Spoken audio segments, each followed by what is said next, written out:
Welcome to the Kelly Healing Project, where we have real conversations about healing, growth, and stepping into your power. I'm Kelly, and I'm so glad you're here. So, have you ever set a boundary you knew was completely reasonable, and then spent the next 3 hours wondering if you did something wrong? Maybe you said no. Maybe someone seemed disappointed. Maybe their tone changed. And suddenly you're replaying the conversation. So you're wondering if they're mad at you. You're thinking about sending another text. Maybe you should explain yourself a little more. Maybe you were too harsh. Maybe you should just take the boundary back. If you struggle with people pleasing, setting the boundary may not actually be the hardest part. Sometimes the hardest part is tolerating how you feel after you set it. So we hear a lot about boundaries. Just say no, tell people what you need, set better boundaries, and those things sound simple, but boundaries aren't always just a communication skill. Because if you spent years organizing your behavior around other people's reaction, saying no can feel much more than saying a 2-letter word. You may have learned to pay attention to whether everyone around you was okay. You may have learned to avoid conflict. You may have learned to anticipate what other people needed before they even asked. You may have learned that keeping other people happy helped keep you safe. So now you're an adult and someone tells you you need better boundaries. Okay, you set one, but your body may not immediately get the memo that you're allowed to do that now. And so that's really what I want to talk about today. Why can boundaries feel so uncomfortable when you're a people pleaser? And why can you intellectually know that you're allowed to say no while another part of you is screaming, they're upset, fix it, take it back, make everything okay again? And most importantly, how do we start changing that? So people pleasing is more than being too nice. I think people pleasing is sometimes misunderstood. We describe a people pleaser as someone who's just really nice. They help everybody.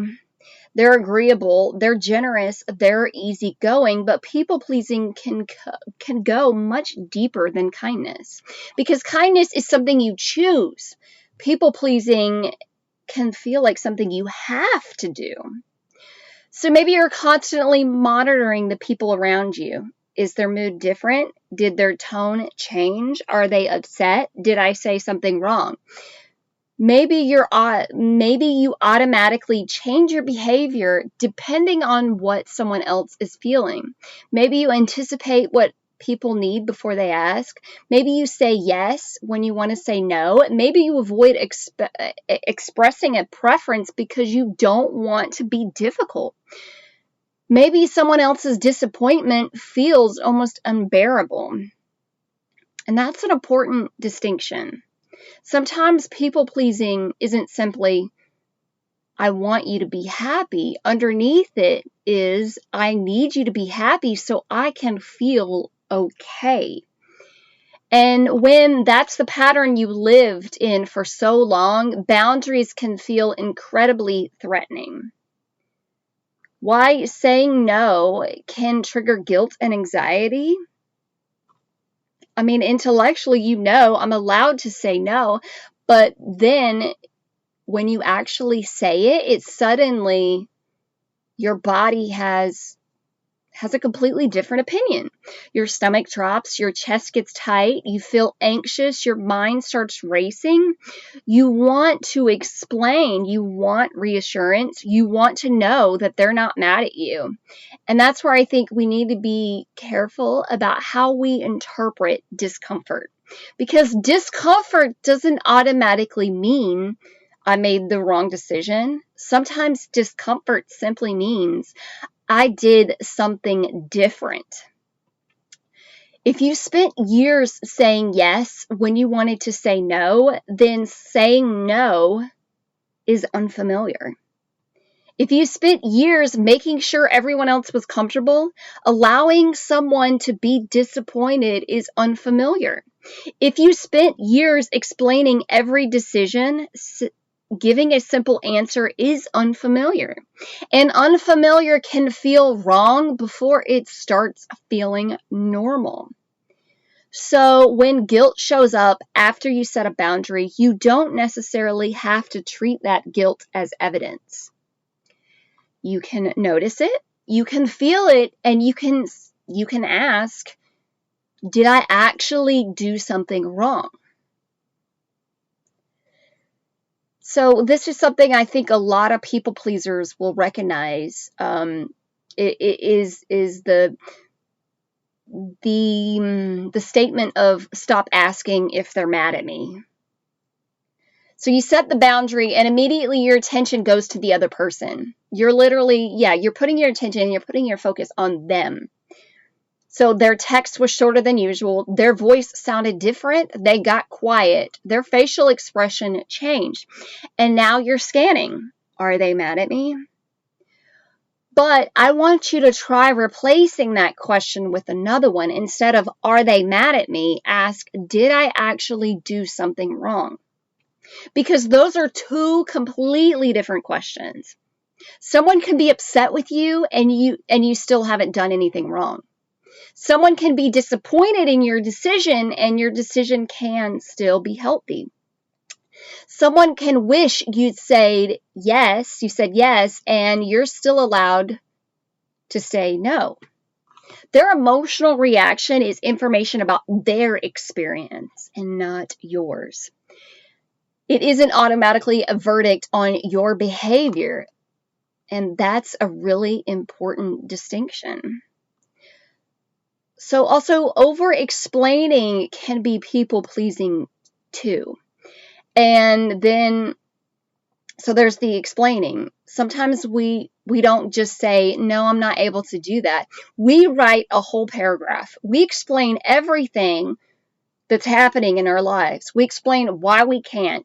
We explain why we wish we could. We explain why we hope they're not upset. And sometimes there's nothing wrong with giving someone context, but it's worth asking yourself, why am I explaining this much? Am I communicating? Or am I trying to control how this person feels about my decision? Because sometimes over-explaining is really an attempt to make our boundary acceptable enough that we don't have to experience someone else's disappointment. So if I explain it perfectly, maybe they'll understand. If they understand, maybe they won't be upset. If they're not upset, then maybe I can finally feel okay about saying no. But now your boundary still depends on their approval. You can be kind, you can communicate, you can give context when you want to, but you don't have to build a legal case every time you have a need. And this is very common. The over-explaining is extremely common in people who have experienced narcissistic abuse or who have grown up in a household with an extremely critical parent, because they are they grow up learning that they constantly have to explain themselves, that they somehow have to constantly defend themselves because they're always being attacked.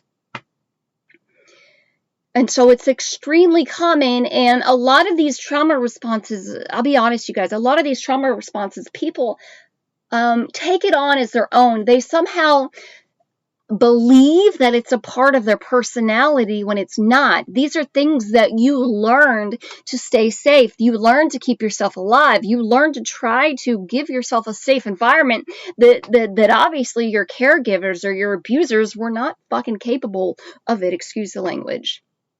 And that says a lot about them. And a lot of this stuff, you can't take it personally, and you can't take it on as your own personality. It's almost like you're even if you relate so much to a lot of these trauma responses, you can take it on as your own personality. Well, that's how I always am. I always over-explain. No, you don't. You weren't born on this planet to just, constantly over-explain. Like you didn't come here with a slate of having to constantly defend yourself. No, you've experienced a lot of people who had a lot of shit that they projected onto you, but that is not a part of your personality, and you can take control and you can actually change that. But it takes some awareness to realize that, hey, I have this, and I don't really like constantly over-explaining myself. I don't like submitting an essay every time I have to say no, because that is just exhausting and that's overwhelming. And if people aren't okay when you say no, then it sounds like, I don't know about y'all, but I wouldn't want to be around those people if they don't understand. They're not for you anyways. And even if they're a parent, just because they're blood does not mean you have to take their shitty behavior and somehow think that it's normal. And sometimes it does take some balls to actually stand up for yourself. But I know what, and this was always me. I mean, I always knew what I wouldn't expect. I will no longer accept that behavior. And when you put your foot down and you say enough is enough and you have those boundaries, hey, I will not, I don't want the hateful text messages. I don't want the nasty letters. If you can't treat me respectfully, then I don't want to fucking talk to you. And that's what I did with my own mother. And it was one of the best decisions I ever made in my life, especially, and I began to really no longer accept that abuse, especially after I had children. And I'm like, am I okay with teaching them that this is okay for somebody to treat you that way? No, I'm not. So guess what? They're no longer going to treat me that way. And, yeah, that's all it has to be. It doesn't have to be some over-exaggerated thing. Just tell your boundaries. They don't respect it, then tell them to get the fuck out and block them. You can do a lot of things. You don't have to accept that. And I know I'm getting a little bit off on a tangent here, but okay.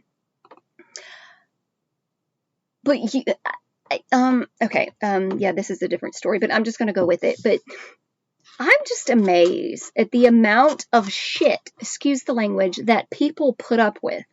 Because I even did a video talking about how, and it's funny, a lot of the people that comment on my videos, I got some good comments and I love them, but a lot of the more negative comments, I've noticed a lot of these people, they don't even fully watch the video. So I have to repeat something that I've already fucking said that's in the description. And it's kind of funny in a way, but also, it's a reminder too, what you give your time and attention to.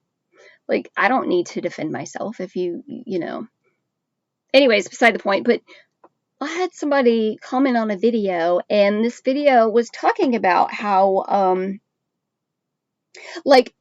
even not having a reaction and not engaging in certain behavior is a form of a boundary.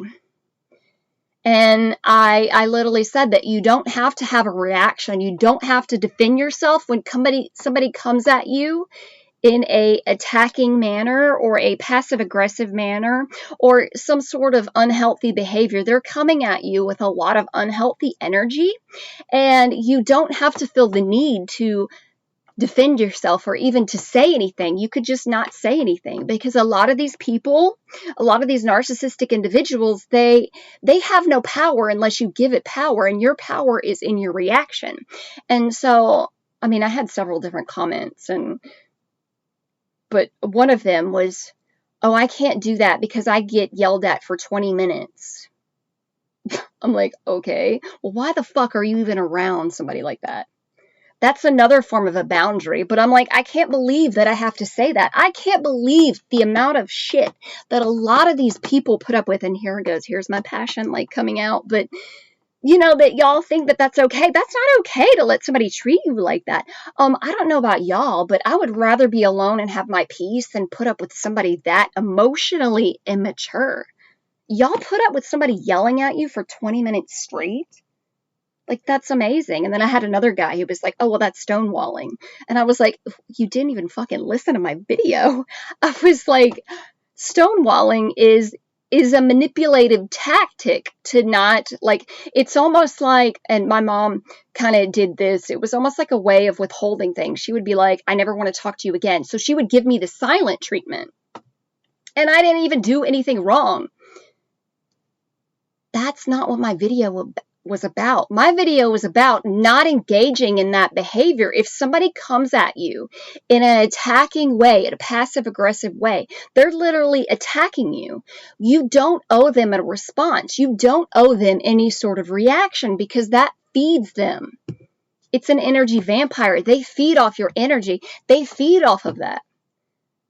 And I'm like, okay, some of these people haven't even responded yet, even after I but it's kind of funny, and it's funny how even once you realize that even how people treat you and, how they react to you is a projection of how they view themselves.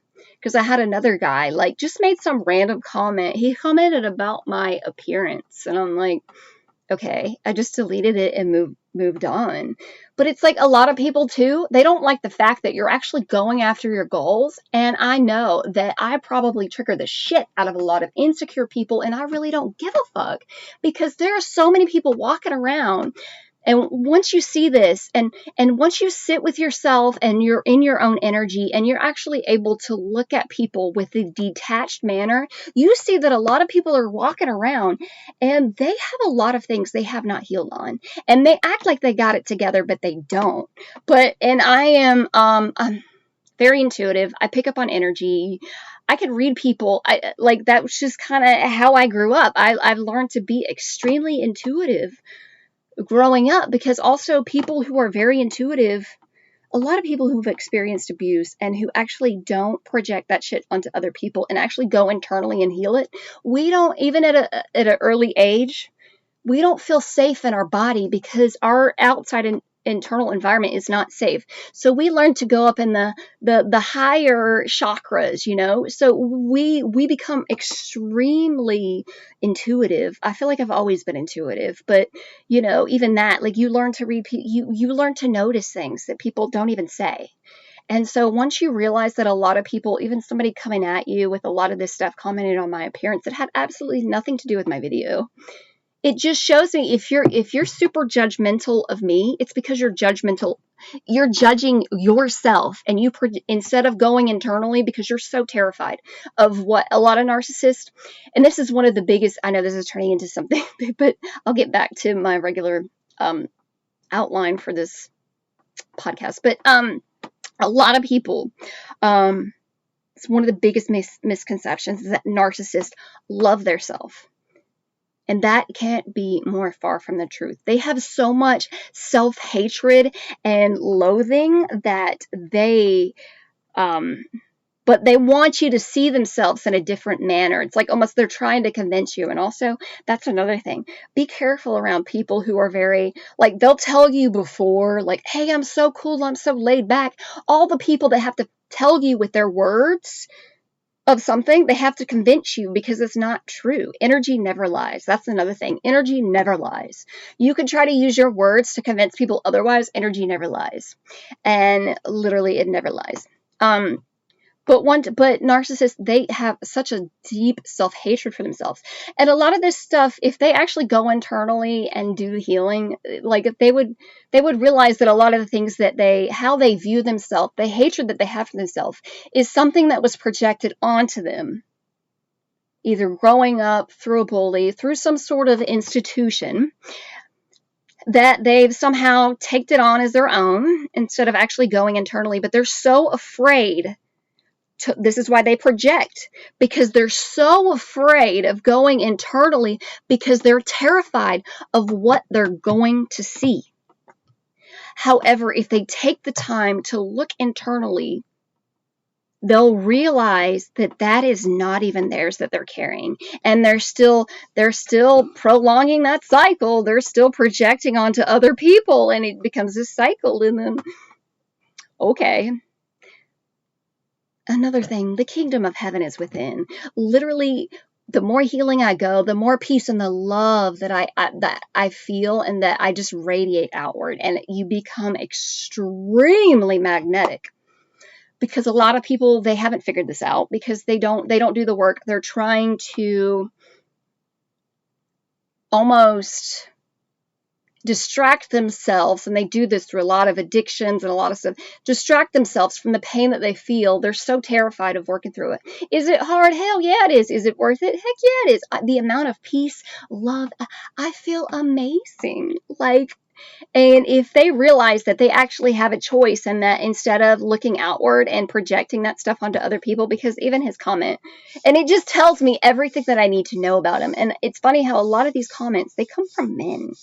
And I'm like, okay, whatever, and move it along. But I don't give it any power. I just keep it moving.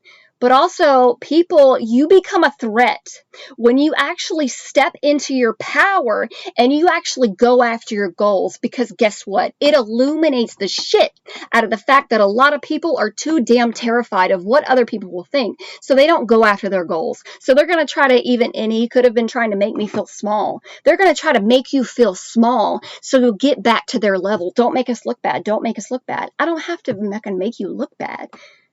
If you actually see the fact, like, and I know a lot of people probably look at me and think, damn, she makes it look easy. And I know I do. But like this journey, if you would have seen me 10, 15 years ago, maybe it was hard. But if you put work into something, eventually you will reap the damn rewards.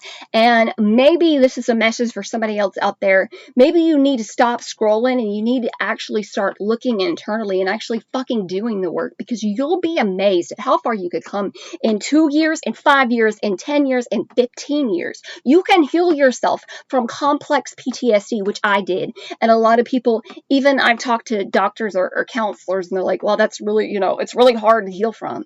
And also I realized that I have a lot of knowledge, and but a lot of people, I don't know, y'all aren't ready to believe it, but like, you literally create your own environment through your perspective, through your thoughts, and a lot of times, a lot of these thoughts, they're not even your own. You're picking up on a consciousness, or you're picking up on something else, and y'all take it on as your own, and you think, oh, I always hate myself. No, what if that's your parent that maybe passed away and is still around? Anyways, besides the point, I'm so sorry I got off on a tangent, but you literally can create anything. And if you're like, hey, guess what? If you, with enough determination and enough work, you can accomplish fucking anything. I have heard stories of people who were paralyzed, they've healed themselves. Like, nothing is impossible. Only the limits you put on yourself and you put on your external reality. Other adults are allowed to have reactions. So this may be one of the hardest parts of boundaries. Other adults are allowed to have reactions to your decisions. They're allowed to be disappointed. They're allowed to disagree. They're allowed to wish you've made another choice. They're allowed to feel frustrated. They're even allowed to misunderstand you, and you don't automatically have to fix any of it. A boundary isn't, I'm going to say no, and you're required to be happy about it. Sometimes healthy relationships include two people having completely different experiences. You can say, I understand you're disappointed, without adding, so I'll change my answer. That's huge for people pleasers, because you can care about somebody's feelings without taking responsibility for changing those feelings. So stop monitoring them after you set a boundary. And sometimes we technically maintain the boundary, but mentally we're still completely wrapped up in another person's reaction. So you didn't take your no back. And now you spent 2 hours wondering, are they okay? Are we okay? Are they talking about me? Should I text them? Should I explain? Should I check in? And this is where you can practice coming back to yourself. Ask, what am I feeling right now? What do I need right now? Do I still believe my original decision was appropriate? Am I actually responsible for fixing anything here? You set a boundary, now come back to yourself. You don't have to emotionally chase someone after setting it. Boundaries become easier through repetition. And this is where the practice matters, because your nervous system may need new experiences. You said no, they're disappointed, and you were okay. You expressed a preference, someone disagreed, and you were okay. You didn't immediately respond, and you were okay. Someone misunderstood your decision. You didn't send 6 paragraphs explaining yourself, and you were okay. Over time, those experiences create new evidence. Someone can disagree with me, and I'm still okay. Someone can be disappointed, and I don't have to fix it. I can say no and still be a good person. I can have boundaries and still be loving. And eventually, something that once felt incredibly uncomfortable can start to feel normal. Because through repetition, you build evidence for your nervous system to say, guess what? We didn't get hurt. So you know what? That's okay. But when you're doing something new, your body's like, wait, what is this? We don't have any experience with this. Let's slow it down. I don't know if this is safe. But setting boundaries is so important, and a lot of boundaries too. You're not asking someone to do something. You're basically stating that, hey, if you treat me this way, I'm no longer going to do this. And I think that's one of the biggest misconceptions. So with my mother, I had to set boundaries.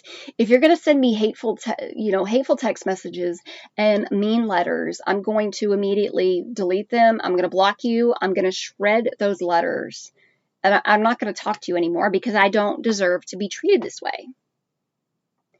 And if they have an issue with it, then that's their problem and not yours. You are not selfish for speaking up and for having boundaries and for actually communicating and saying what you do deserve, because I see so many. I am just blatantly amazed, going back to what I said earlier, but about the guy, oh, well, I tried this and I was yelled at for 20 minutes. I am just amazed at the amount of disrespect that y'all accept as normal. That's not fucking normal. None of that is normal. You can't even have a civilized conversation with something. And I don't know if this is, if this is a situation, I don't know this person, but I don't know if this is a situation where maybe this man is so terrified of being alone that he just takes the first woman that comes along, even if she treats him like crap. And listen, I know things can go both ways. I'm not one of those who's like, oh, well, I know that even men can be abusive, and I know that women can be abusive. It's all about the person and the behavior. And I don't care who the fuck you are. I don't care your skin color. I don't care about any of that. I don't care about your gender. I don't care about none of that. It's about how you treat other people is what really matters. Truly. And some people too, and I know some people out there, they play on that. Well, I'm a woman, but they treat other people like shit. That's not okay either. None of it is okay. I know there's people that use stuff like that to their advantage. I don't care who you are.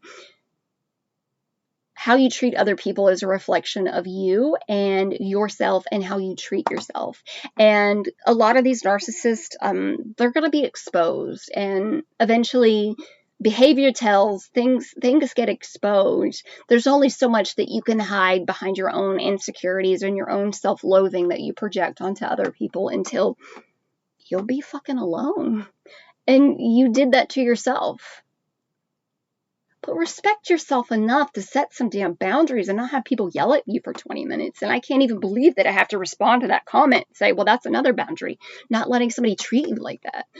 Why do I even have to say that? I don't know. Just the amount of crap that I look into this world and I just see going on. And I'm like, what the fuck is wrong with people? And I'm so sorry. But it's people need to respect themselves enough to not let that behavior. You can't change somebody else's behavior. However, you can tell them, hey, I'm not going to participate in this behavior, in this conversation, if we can't have it like two grown-ass adults.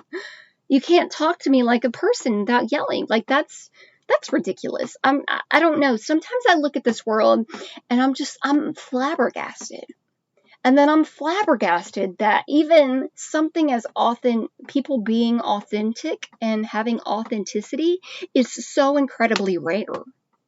Why is it rare to be yourself? Like, I don't understand most of this world. And maybe that's why I felt like an alien for pretty much all of my life, including now. I feel like an alien walking around, and that's perfectly okay.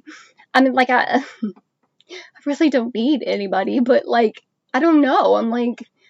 I'm just amazed. And even I have to speak on, you know, treating your kids better and stop trying to fit them in a box and shoving fear down their throat to try to get them to obey you. I'm sorry, but control is abuse, and you're abusing your kid because, society tells you that it's okay. This society, it's all backwards and it's all fucked up. I'll be honest with you. And I feel like a lot of things are about to change. They're already starting to change, and you can see it. And more people like me who speak up and say, you know what, this is not okay, and who are authentic and share their experiences and try to help other people. Those are going to be the next celebrities and the next people who really are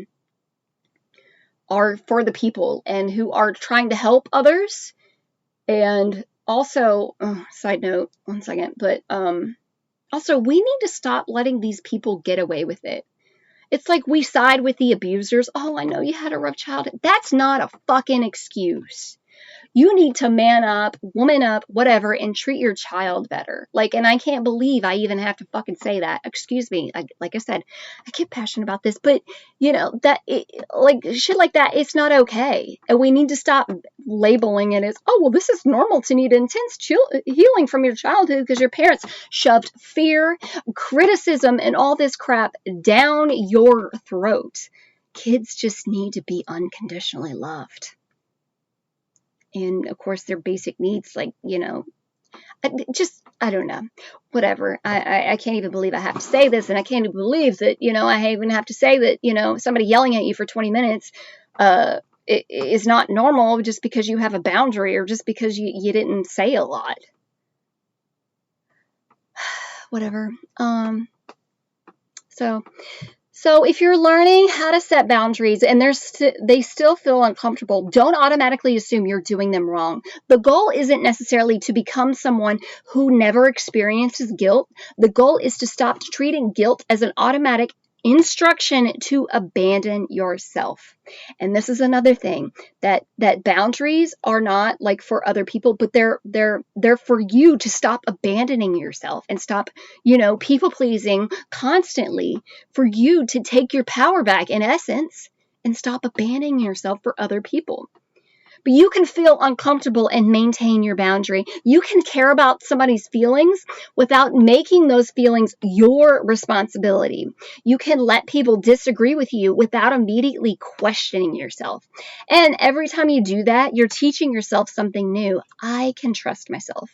New boundaries can feel wrong before they feel normal. Give yourself time to practice the new normal. Thank you so much for listening to the Kelly Healing Project. Remember, healing is not about becoming someone new. It's about reconnecting with who you truly are. Healing the past, empowering your future. If you'd like to connect further, you can visit me at thekellyhealingproject.com, or you can email me at thekellyhealingproject@gmail.com. I'll see you next time. Thanks for listening.